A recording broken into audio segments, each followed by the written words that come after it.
আমরা তো মুসলমান, মুসলমান হওয়ার জন্য আমাদের কিছু গুণ থাকা দরকার।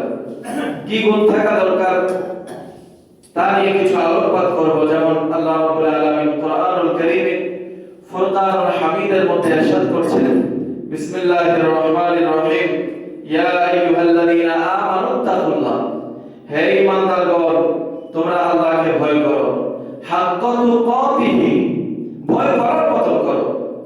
আমরা তো বলি সবাই যে আল্লাহকে ভয় করি, আল্লাহকে ভয় পাই, আল্লাহকে মানি, কিন্তু আল্লাহ বলতেছে হাক্কা তুকাতি, তোমরা ভয় করার মতো করো, নামে নামে না, মুখে মুখে না।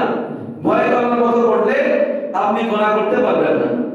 আপনি যদি আল্লাহকে ভয় করার মতো ভয় করেন, আপনি নামাজ ছাড়তে পারবেন না। আপনি যদি আল্লাহকে ভয় করার মতো ভয় করেন, আপনি কোনোদিন সুদ ঘুষ খেতে পারবেন না। আপনি যদি আল্লাহকে ভয় করার মতো ভয় করেন, আপনি ছোট ছোট গুনাহ করতে পারবেন না। কেননা হাদিসে জিবরাইলের মধ্যে আল্লাহ বলেছেন, আল্লাহর হাবিব বলেছেন, তোমরা যদি আল্লাহকে দেখতে না পাও, মনে করো যে আল্লাহ তোমাদেরকে দেখতেছে। আমাদের আকীদা, আমাদের বিশ্বাস, আমরা যেখানেই থাকি না কেন, যত গুপ্ত ঘরেই থাকি না কেন, যত অন্ধকারেই থাকি না কেন, আল্লাহ আমাদেরকে দেখে। দেখে কিনা? জোরে বলেন। আল্লাহ বলেছেন সামিউন বাসীর, আল্লাহ সমস্ত কিছু শুনেন এবং দেখেন। তো আল্লাহ রাব্বুল আলামিন দেখতেছেন।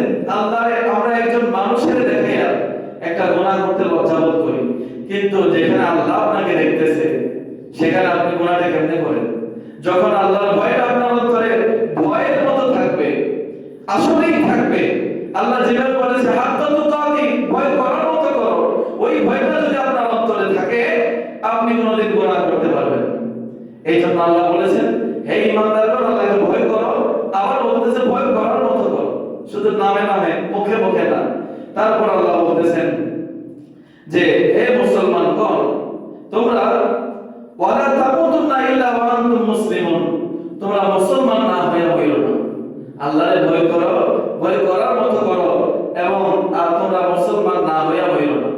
এখন আমরা তো কালেমা শরীফ পড়লেই মুসলমান, নামাজ না পড়লে তো ফাসিক। নামাজ যদি কেউ নাও পড়ে তার কাফের বলা যাবে না, না পড়ার জন্য সে গুনাহগার হবে, কিন্তু সে মুসলমান। তো আল্লাহ বলতেছে মুসলমানদেরকে, ঈমানদারদেরকে প্রথমেই বলতেছে হে ঈমানদারেরা, তারপর বলতেছে তোমরা মুসলমান না হয়ে হইল না। যারা ঈমান আছে তারা তো মুসলমান। আবার বলতেছে মুসলমান না হয়ে হইল না। এই কথার মানে কি? আল্লাহ বোঝাতে চাচ্ছে মুসলমান হওয়ার জন্য কিছু নৈতিক গুণাবলী তোমার মাঝে জাগ্রত করা দরকার। এই গুণাবলী যদি তোমার মাঝে জাগ্রত না হয়, তাহলে তুমি নামের মুসলমান হইলা, কিন্তু কাজের মুসলমান না। কাজের মুসলমান হও, ওই মুসলমান হও যেই মুসলমান হইলে মুসলমান যে তুমি, এটা পরিপূর্ণ হবে। আল্লাহকে যে তুমি ভয় করো, এটা পরিপূর্ণ ভয় হবে। আপনারা যদি মনে করেন কেউ একজন বাচ্চাকে একজন টিচার বললো যে তুমি 1 থেকে 100 পর্যন্ত লিখে আনবে, তো বাচ্চা 99 পর্যন্ত বা 90 পর্যন্ত লিখে আনলো, এটা পরিপূর্ণ হইল না। টিচারের কথা পরিপূর্ণ হইতো তখন যখন বাচ্চা 100 পর্যন্ত লিখে আনতো। বাচ্চা যেহেতু 90 পর্যন্ত লিখেছে, আরো 10 বাকি রয়েছে, পরিপূর্ণ হয় নাই। তেমনি ভাবে আপনি ইসলামে প্রবেশ করেছেন, আপনি নামাজ পড়তেছেন, যাকাত আদায় করেন না, আপনার মুসলমানিত্ব পরিপূর্ণ হয় নাই। আপনি যাকাত দিতেছেন, হজের জন্য আপনি তাকত আছে, শক্তি আছে, সামর্থ্য আছে, কিন্তু হজ করতেছেন না, আপনি পরিপূর্ণ মুসলমান হইলেন না।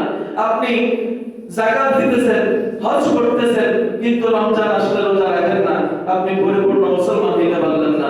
আপনি সব ঠিক আছে, সব ঠিক আছে, কিন্তু ইনকামের ক্ষেত্রে ভেজাল, হারামের সংশ্লিষ্টতা আপনার সাথে আছে, হারামের সাথে আপনার রিলেশন, সুদের সাথে, ঘুষের সাথে আপনার রিলেশন, আপনি পরিপূর্ণ মুসলমান না। এই জন্য আল্লাহ বলতেছেন ওয়ালা তামুতু ওয়ালা আনতুম ইল্লা মুসলিমুন, হে মুসলমানেরা, হে ঈমানদারেরা, তোমরা মুসলমান না হয়ে হইল না। মুসলমান না হয়ে মরতে না করতেছে। তারপর আল্লাহর হাবিব মুসলমানের কিছু সংজ্ঞা হাদিসে পাকের মধ্যেও দিয়েছেন। তার মধ্যে একটা হাদিস শরীফ কোট করি আমি আপনাদের সামনে। আল্লাহর হাবিব মুসলিম শরীফে এসেছে হাদিসটা, তিরমিজি শরীফে, মিশকাত শরীফে হাদিসটা এসেছে। আল্লাহর হাবিব বলতেছেন মান সালিমাল মুসলিমিনা মিন লিসানিহি ওয়া ইয়াদিহি, এক মুসলমানের জিহ্বা এবং হাত থেকে আরেক মুসলমান যদি নিরাপদ থাকে, তাহলে সেই ব্যক্তি পরিপূর্ণ মুসলমান। আপনার হাত থেকে, আপনার জিহ্বা থেকে, আপনার বাচন ভঙ্গি থেকে, আপনার আচরণ থেকে আরেকজন মুসলমান যদি নিরাপদ থাকে তাহলে আপনি পরিপূর্ণ মুসলমান। আমরা তো এক মুসলমানের সাথে আরেক মুসলমানের ঝগড়া, বিভেদ, ফাসাদ, বিভিন্ন বকাবকি, বিভিন্ন মারামারি, এগুলির বিরুদ্ধে বলতেছে আল্লাহর হাবিব যে তোমরা একে অপরকে মুসলমান হিসেবে আরেক মুসলমান ভাইকে কটু কথা বলো না, কষ্ট দিয়ে কথা বলো না। এক মুসলমান হয়ে আরেক মুসলমানের উপর হাত তোলো না।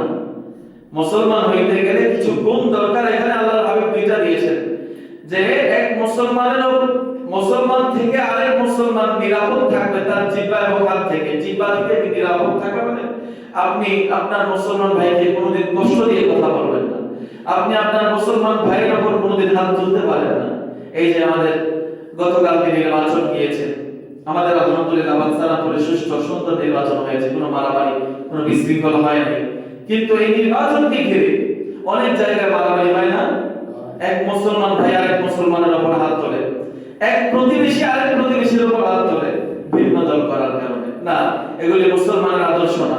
আপনি আপনার জায়গা থেকে ভিন্ন দল করতেই পারেন, এটা যার যার স্বাধীনতা বাংলাদেশে, কিন্তু সে ভিন্ন দল করেছে, এই জন্য আপনি আপনার আরেক মুসলমান ভাইকে হাত তুলবেন, কটু কথা বলবেন, বকাবকি করবেন, বিভিন্ন ভাবে বাধা প্রদান করবেন, এগুলি মুসলমানের চরিত্র হতে পারে না। আমরা তো চাই রাজনৈতিক নেতা যেই হোক সে সুন্দর একটা সমাজ গঠন করুক, বিশৃঙ্খলা মুক্ত, চাঁদাবাদী মুক্ত, সন্ত্রাস মুক্ত, মাদক মুক্ত, এমনি ভাবে শান্তি যেন সমাজে বজায় থাকে, এটাই আমাদের কামনা। এবার যেই নেতা হোক আমরা শান্তিতে থাকতে পারলেই হয়। আমাদের যে দ্রব্যমূল্য, এটার মূল্য মোটামুটি লেভেলে থাকলেই হয়, অতিরিক্ত যেন বেড়ে না যায়, এটাই আমাদের নেতার কাছে চাওয়া। তো যেটা বলতেছেন আল্লাহর হাবিব যে এক মুসলমানের জবান থেকে আরেক মুসলমান নিরাপদ থাকবে, এক মুসলমানের হাত থেকে আরেক মুসলমান নিরাপদ থাকবে। আল্লাহর হাবিবের সাহাবায়ে কেরাম তো অনেক আলা মর্তবার, অনেক আলা দরওয়াজার মানুষ। প্রত্যেক আল্লাহর ওলি থেকে, হুজুর গৌসে পাক বরফির আব্দুল কাদের জিলানী থেকে, খাজা মুঈনুদ্দিন চিশতি থেকে আল্লাহর হাবিবের ছোট্ট আত্মা এক সাহাবী শ্রেষ্ঠ। জোরে বলুন সুবহানাল্লাহ। মনে করেন আল্লাহর হাবিবের হাতে মুসলমান হয়েছে, মুসলমান হওয়ার পর সে নামাজও পড়ে নাই, রোজাও রাখে নাই, কোনো আমল আখলাক করতে পারে নাই, মুসলমান হওয়ার সাথে সাথে তার ইন্তেকাল হয়েছে। এমন অনেক সাহাবী আছে আল্লাহর হাবিবের হাতে মুসলমান হয়েছে, মুসলমান হওয়ার সাথে সাথে ইন্তেকাল হয়েছে। তো ওই সাহাবীটা কোনোদিন আমলও করে নাই, কোনোদিন নামাজও পড়ে নাই, কোনোদিন হজ যাকাত দেয় নাই, এমনি করে কোনো নেক আমল করতে পারে নাই, আল্লাহর হাবিবের হাতে শুধু মুসলমান হয়েছে। ওই সাহাবীটাও বরফির আব্দুল কাদের থেকে শ্রেষ্ঠ। জোরে বলুন সুবহানাল্লাহ। কেন? আল্লাহর হাবিবের সাথে দেখা হওয়ার কারণে, সাহাবীয়তের মর্যাদা অর্জন করার কারণে। তো সাহাবীদের মধ্যে চার সাহাবীর খেলাফত কালে ইসলামের সুন্দর শান্তি সমৃদ্ধি বজায় ছিল এবং পৃথিবীর মধ্যে শান্তির জয়লাভ হয়েছে। বিশেষ করে খলিফাতুল মুসলিমিন, ইসলামের দ্বিতীয় খলিফা হযরত ওমর ইবনে খাত্তাব রাদিয়াল্লাহু তাআলা আনহু, ওনার খেলাফতের সময় খুব শান্তিতে মানুষ বসবাস করেছে, খুব সততার সাথে উনি নেতার দায়িত্ব পালন করেছেন। উনি কিন্তু অর্ধ পৃথিবী শাসন করেছেন হযরত ওমর রাদিয়াল্লাহু তাআলা। তো অর্ধ পৃথিবী শাসন করেছেন হযরত ওমর বলে যে আমার খেলাফত কালে, আমার শাসন কালে আমার এরিয়ার একটা কুকুরও যদি না খেয়ে মারা যায়, এটার দায় হতো আমি আল্লাহর কাছে জবাবদিহিতা করতে হবে। আর আমাদের নেতাদের তো কোনো খবরই থাকে না। যাই হোক, ওমর রাদিয়াল্লাহু তাআলা এত ন্যায়পরায়ণ বাদশা ছিলেন, খলিফা ছিলেন, মুসলমানদের রোল মডেল নেতার জন্য, একজন আদর্শ নেতা হওয়ার জন্য কেউ যদি হযরত ওমর রাদিয়াল্লাহু তাআলার জীবনী ফলো করে সে আদর্শবান নেতা হবে এবং হাসরের ময়দানে যখন আল্লাহর আরশের ছায়া ব্যতীত কোনো ছায়া থাকবে না, দুনিয়াতে যারা ইনসাফ ভিত্তিক ন্যায়পরায়ণ নেতা হবে তারা আল্লাহর ওই কঠিন হাসরের ময়দানে যখন আল্লাহর আরশের ছায়া ব্যতীত কোনো ছায়া থাকবে না, মানুষেরা যখন হায় হায় করবে, তখন ওই ন্যায়পরায়ণ নেতা, ন্যায়পরায়ণ বাদশা আল্লাহর আরশের নিচে ছায়া পাবে। জোরে বলুন সুবহানাল্লাহ। যদি ন্যায়পরায়ণ হতে পারে, যদি আদর্শবান নেতা হতে পারে, এই জন্য নেতাদের উচিত হযরত ওমর রাদিয়াল্লাহু তাআলার জীবনী পড়া। নেতাদের উচিত আমার নবী রাহমাতুল লিল আলামিন নবীর জীবনী পড়া। আমার নবীও তো নেতা ছিলেন। নবীজি মক্কা থেকে মদিনায় চলে গেলেন, মদিনায় যাওয়ার পর মদিনাতে আল্লাহর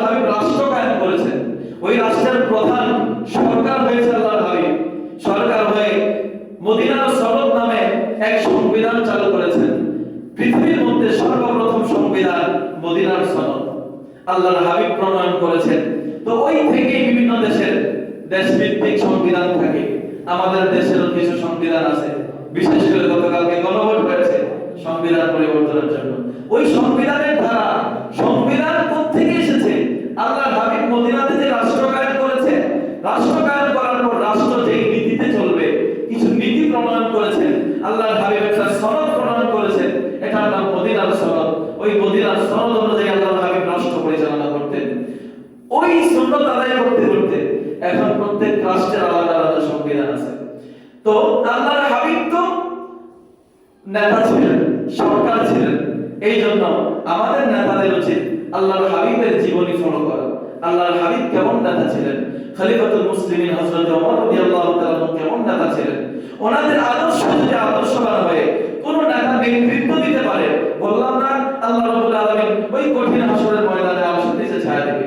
এই জন্য ওই খলিফা ওমর কেমন ভাবে রাষ্ট্র পরিচালনা করেছেন, খুব সুন্দর সুন্দর অধ্যায় আছে। একটা শিক্ষণীয় একটা ঘটনা আমি আপনাদের সামনে উপস্থাপন করছি। খলিফা হযরত ওমর রাদিয়াল্লাহু তাআলা এর শাসনামলে দুই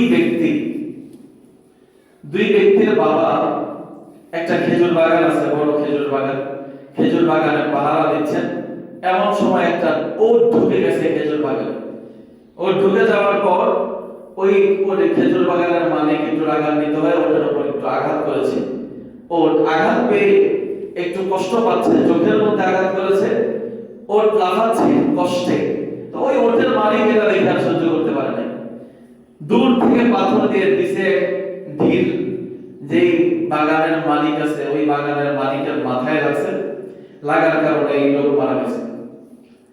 তো এই লোকের দুই ছেলে খলিফা ওমর রাদিয়াল্লাহু তাআলার দরবারে যে ব্যক্তি মেরে ফেলেছে বাবারে, ওই ব্যক্তিকে ধরে নিয়ে গেছে যে হে খলিফা হযরত ওমর রাদিয়াল্লাহু তাআলা, এই ব্যক্তি আমার বাবাকে হত্যা করেছে, আপনি এর বিচার করুন। খলিফা ওমর রাদিয়াল্লাহু তাআলা বললেন, আপনি কি সত্যিই তাদের বাবাকে হত্যা করেছেন? সে বলতেছে, হ্যাঁ করেছি, তবে এটা দুর্ঘটনাবশত ছিল। আমার এক ওট ওনার বাবার বাগানে ঢুকে গিয়েছিল। ঢুকে যাওয়ার পর ওনার বাবা আমার ওটকে আঘাত করেছে। ওট আঘাত পেয়ে কাতরাচ্ছিল, যেটা আমি সহ্য করতে পারি না ওটের মালিক হয়ে। আমি কষ্ট পেয়ে রাগান্বিত হয়ে একটা পাথর নিয়ে মেরেছিলাম। ছুঁড়ে মারার পর ওনার বাবার মাথায় লেগেছে, যাতে সে ইন্তেকাল করেছে। ওনাকে আমি মারা, হত্যা করা আমার কোনো ইচ্ছা ছিল না, আমার অনিচ্ছাবশত ইচ্ছার বিপরীতে গিয়ে সে মারা গেছে। আমি ভেবেছিলাম রাগান্বিত একটা পাথর নিক্ষেপ করেছি, কিন্তু এটা তার শরীরে নিক্ষেপ করেছিলাম, কিন্তু দুর্ঘটনাবশত তার মাথায় লেগেছে, যার কারণে তিনি ইন্তেকাল করেছেন। এটা আমি ইচ্ছাকৃতভাবে করিনি।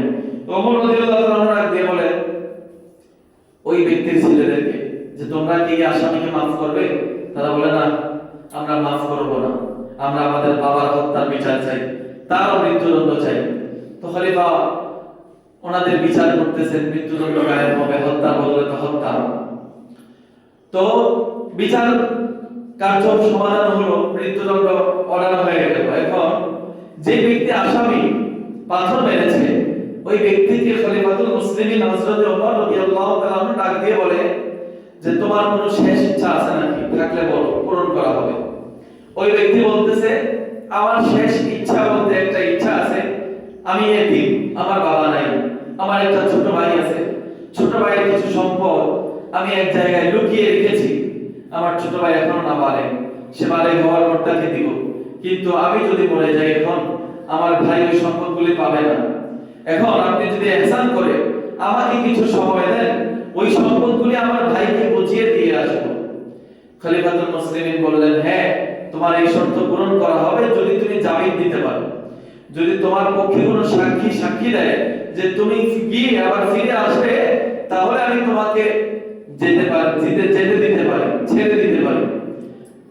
ওই ব্যক্তি আসামি চতুর্দিকে তাকাচ্ছেন, খলিফার দরবারে অনেক লোক বসে আছেন, অনেক সাহাবায়ে কেরাম বসে আছেন, কিন্তু কে নেমে যাবেন? অপরিচিত একটা ব্যক্তি।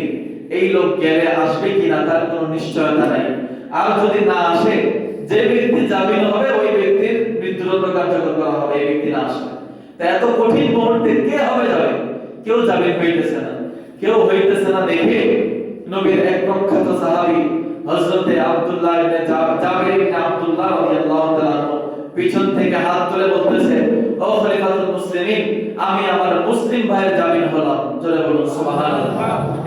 এই ব্যক্তি গেলে না আসলে ওই আবু যর গিফারির কল্লা কাটা হবে, মৃত্যুদণ্ড কায়েম করা হবে।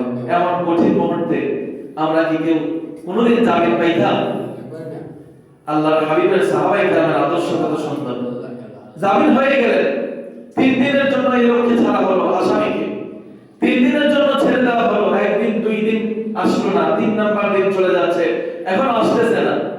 আসরের নামাজের সময় হয়ে গেল, এখন আসে নাই। ওই 2 ভাই যাদের বাবাকে মেরেছেন তারা মিলে গেছে আবু যর গিফারির বাড়িতে, আপনি যারা জামিন হয়েছেন সে তো এখন আসতেছে না, আপনি আসেন খলিফার দরবারে, আপনি কি ফয়সালা করবেন করেন।